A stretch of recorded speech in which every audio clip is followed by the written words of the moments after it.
Come on, don't give me. I'm a storage. Tell me what you want. Crazy. Bakın şurada da var. Bakın kız suratını kapattı. Buralar aslında bir nevi Japon meyhanesi gibi bir şey. Tokyo videolarına hız kaybetmeden devam ediyoruz. Bu videoda sizlere Tokyo'daki gece hayatı nasıl onu anlatmaya çalışacağım. Yani hava karardıktan sonra insanlar vakitleri nasıl geçiriyor, nerelere gidiyor onları göstermeye çalışacağım. Şöyle ilerleyelim bakalım. En popüler yerler neresi? Oralara bir göz atalım. Bakın şu an geldiğim yer Shinjuku'nun merkezi. Japonya'da gece hayatının, daha doğrusu Tokyo'da gece hayatının hareketli olduğu yerlerden Shinjuku bölgesi. Bakın böyle ellerinde karton tutan kızları görüyorsunuz. Bunlar mekanları sizi çekmek için duruyorlar bu tarafta.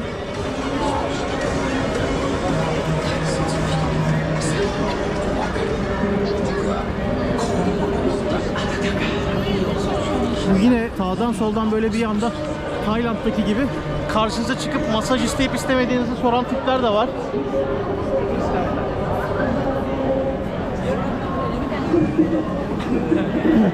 Yine 24 saat açık Family Mart ve 7-Eleven'lar mevcut. Bakın burada da masaj yeri var.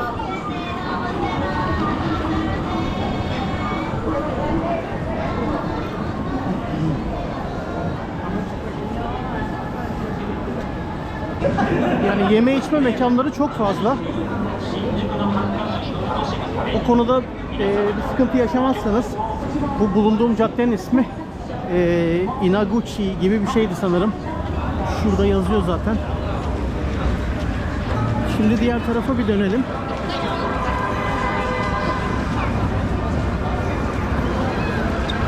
Kalabalığı görüyorsunuz değil mi?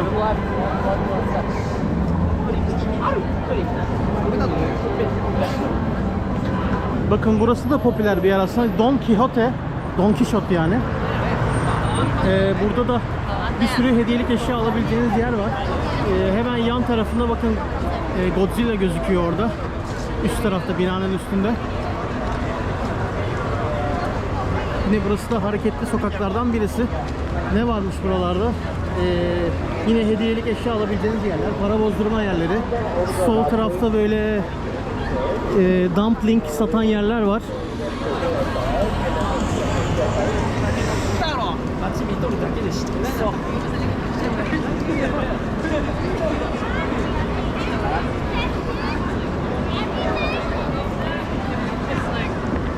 Biraz daha böyle ara sokakları gösterip ondan sonra da bir mekana oturup bir şeyler yeriz. Oradan da fiyatları gösteririm. Bakın burada Kanukura diye bir yer var. Torbacı. Burayı deneyebilirsiniz. Fiyatlara bakalım. Fiyatlar ortalama, yani şöyle bir çorba 1200, ortalama 1100-1200 civarı. Yen tabii. Japon yeni bu söylediklerim. Yani çok fazla yer var. Özellikle bir yeri önermiyorum. Kafanıza göre her yere oturabilirsiniz. Bakın şurada Soapland yazıyor. Bunlar Japonya'nın aslında bir bakıma kerhanesi oluyor arkadaşlar. Adı üstünde sabun. Oradan anlarsınız soap. Sabun mekanı gibi bir şey. Sabun dünyası.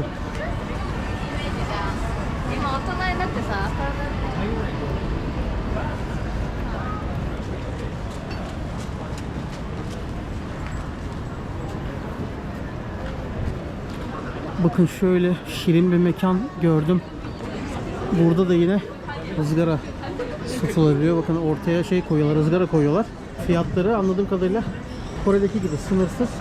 3500 var, 4500 yen var. Yani böyle 1000-1500 liraya sınırsız et yiyebiliyorsunuz. Bakın burası da yine artı 18 mekanı. Şöyle dönelim. Tokyo'da en çok dikkat etmeniz gereken şöyle siyahi abiler duruyor köşe başlarında. Bakın kamerayı görünce arkasını döndü. Bunlar da sürekli hey brother how are you falan filan diye lafa girip sizi yine mekanlara çekmeye çalışıyorlar.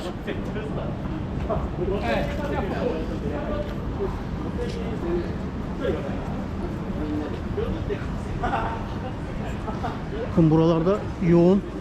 Tam böyle lükslenebilecek mekanların önünde. Amaç burada size yüksek fiyatlı içki kitlemek. Bakın şu an sizi getirdiğim bölge Golden Gate diye geçiyor ismi. Burada bir sürü restoran var arkadaşlar. Küçük küçük. Buranın amacı dar sokaklarda bir sürü mekan yapmışlar. Böyle bar club gibi. Buradan devam edelim.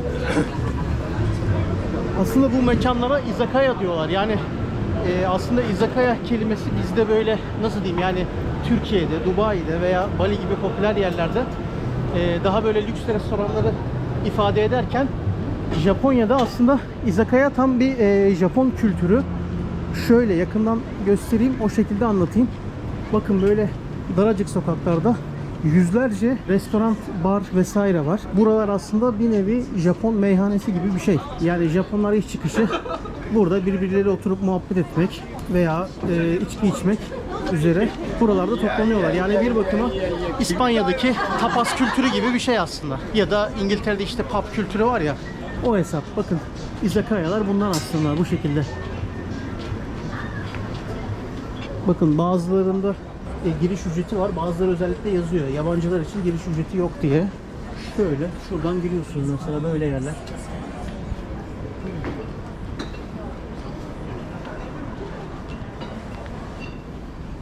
Bu şekilde böyle 5-6 tane yan yana dizilmiş sokak var. Bakın bunlardan bir tanesi. Şu araya girelim bakalım.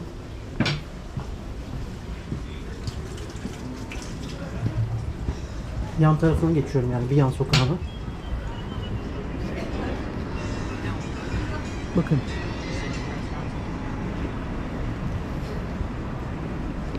Bu şekilde. Görüyor musunuz? Bir sürü var. No charge.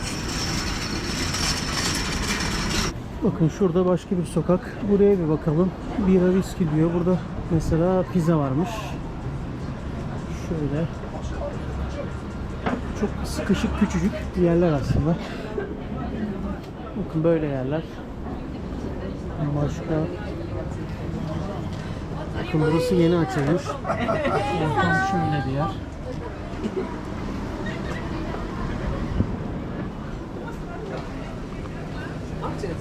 Bakın şöyle.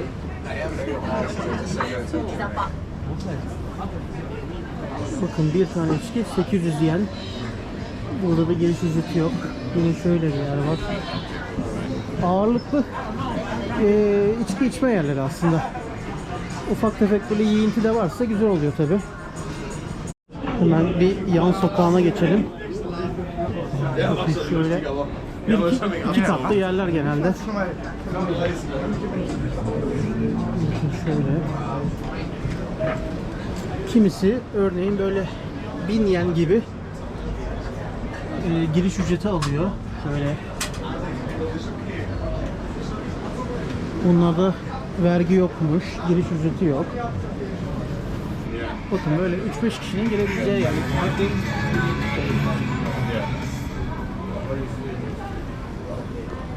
İşte Japonya'daki izakaya kültürü aslında bu oluyor arkadaşlar. Bakın bazı yerler de böyle. Mesela burası çorba satıyormuş. Girişler turistler için şu şekilde. Erkekler 1000 yen, kadınlar 500.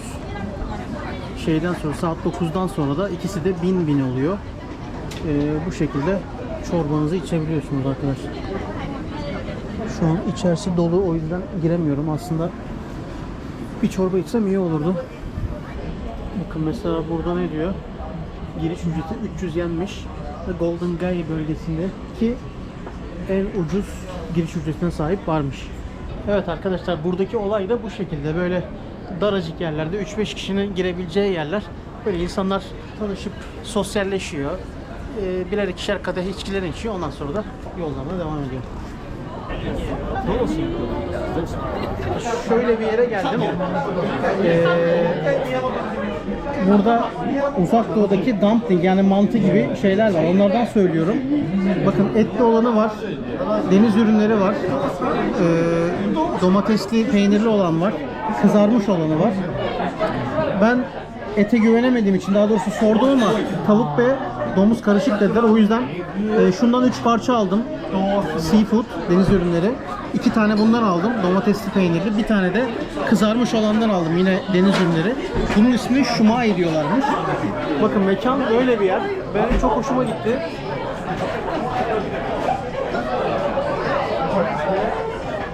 Böyle alt katta kalıyor. Eksi 1'de kalıyor. Burayı bir deneyelim. Yerel lezzetleri seviyoruz.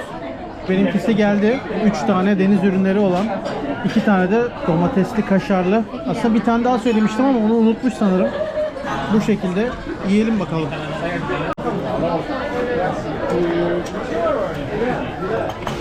Evet, şöyle başlayalım bakalım.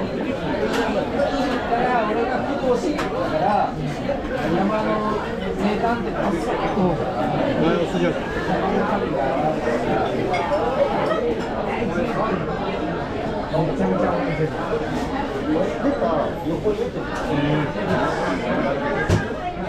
O bayağı güzelmiş. Sıcak ama güzel. Bakın şu kızarmışı da ayrı getirdiler. Bir de onu deneyelim bakalım.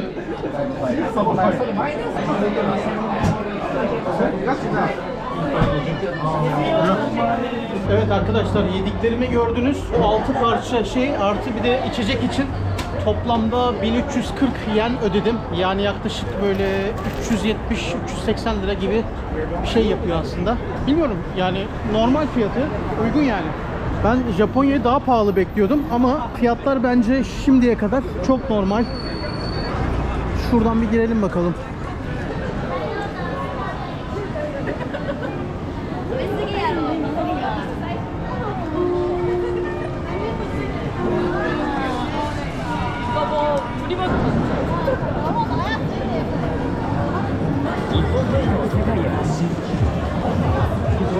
Bu Afrikalılar her yerde ya, gerçekten insanı rahatsız ediyor. Bakın kız suratını kapattı.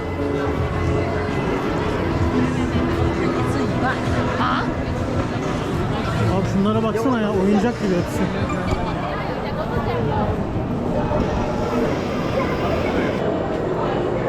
Bakın burası Shinjuku'nun merkezi. Şimdi şurada bir tane club buldum. Oraya bir bakalım, içeriği göstereyim size. Bakın arkadaşlar, girişte pasaport kontrolü yapıyorlar.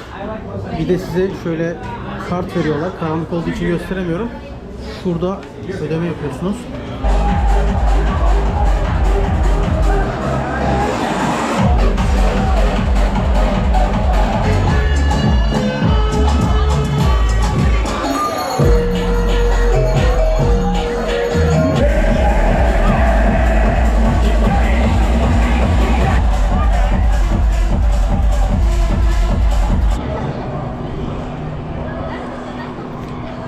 Bakın arkadaşlar, gösterdiğim şekildeydi. Gittiğim mekan 4 farklı bölümden oluşuyor. Hepsinde her katta farklı müzik var. Giriş ücreti olarak 4000 aldılar. 4000 yen. Saat 11'den önce gitseydim 2000 yendi. Ben saat 12'ye kadar biliyordum. Ve böyle fena değildi. İlk kat, ilk giriş iyiydi. Diğerleri biraz tıraştı. Şu an Shinjuku'nun merkezi Kabukicho'dayım. Böyle sürekli zenciler etrafı sarıp çeşitli isteklerim var mı diye soruyorlar. Karı kız lazım mı falan. Başka şeyler de var da. Şu an saat 3 oldu. Akşam 7'de nasılsa saat 3'te bile her yer aynı. Yani mekanlar açık, yemek yiyebileceğiniz bir sürü yer var. İşte burası Tokyo. Şuradaki abla dünden beri masaj lazım mı, masaj lazım mı diye soruyor. Şurada bir iki tur daha atalım, ondan sonra dönelim. Aslında karnım da acıktı ya. What you? No, for me. No, no. More beautiful. You want? No. Come on, don't leave me. I'm a storage. Tell me what you want. Crazy for you. Come on, my shopu. Yani burası da Tayland'ı yakalayabilir arkadaşlar. Hatta Tayland gibi buranın da çılgın gece hayatı var.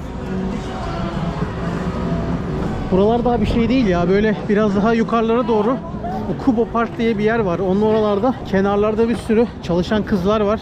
Onlara da bakayım, görüntüleyebilirsem onları da göstereyim size. Bakın burası Ne oldu lan? Kamerayı görünce kaçtın hıyar. Bakın arkadaşlar, pislikleri görüyorsunuz. Burası Kore'ye göre çok daha pis ama gece hayatı biraz daha hareketli burada. Yani şu caddede olduğu gibi hep masaj ister misin diye soruyorlar. Bakın arkadaşlar, bahsettiğim yer burası. Kenarda bir sürü kız var. Bakın, kızları da kameraya almak istemedim tabii ki. 4 tane vardı. Hepsi ayrıyeten yapışıyor. Bu şekilde.